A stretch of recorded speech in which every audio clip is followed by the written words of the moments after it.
Hello everyone, সবাই কেমন আছো? আশা করি সবাই খুব ভালো আছো। পৌষ সংক্রান্তি তো চলেই গেছে। ওই দিন পিঠে হয়েছিল অল্প করে, কারণ আমি মায়ের বাড়িতে যেতে পারিনি। আর মা বললো যে তুই আসিসনি, তাই অল্প করেই পিঠে করব।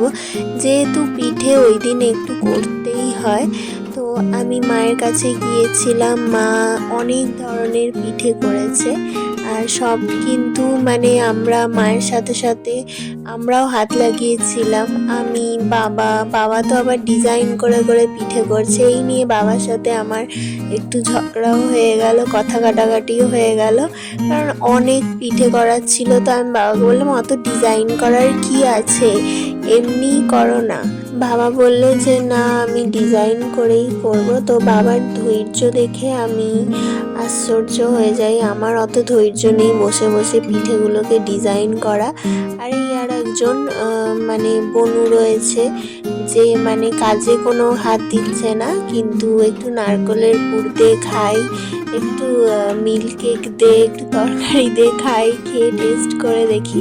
তো ওইগুলো করছে, আর মাও একটু একটু করে হেল্প করছে, প্লাস ওদিকে ভাপাচ্ছে পিঠেগুলো, আর এদিকে পুর দিচ্ছি আমি আর বাবা। তো পিঠে আমাদের কিন্তু হয়েই এসেছে।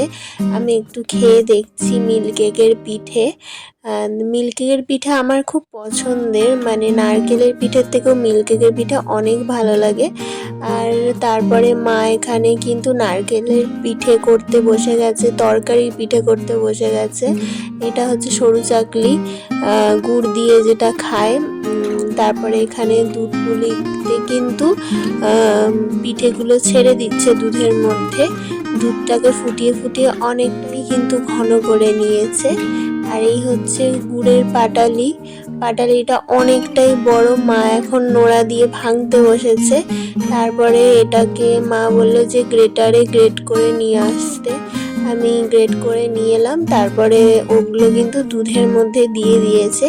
গ্রেট করে দেওয়া হলে কি হয়, তাড়াতাড়ি গুড়টা কিন্তু মিশে যাবে, পাটালি গুড়টা দুধের সাথে মিশে যাবে, আর কালারটাও পুরো কিন্তু পরে মিষ্টি দইয়ের মতন হয়ে যায়। তো আমরা কিন্তু চিনি দিইনি এর মধ্যে, পুরোটাই পাটালি গুড় দিয়ে হয়েছে দুধ পুলিটা।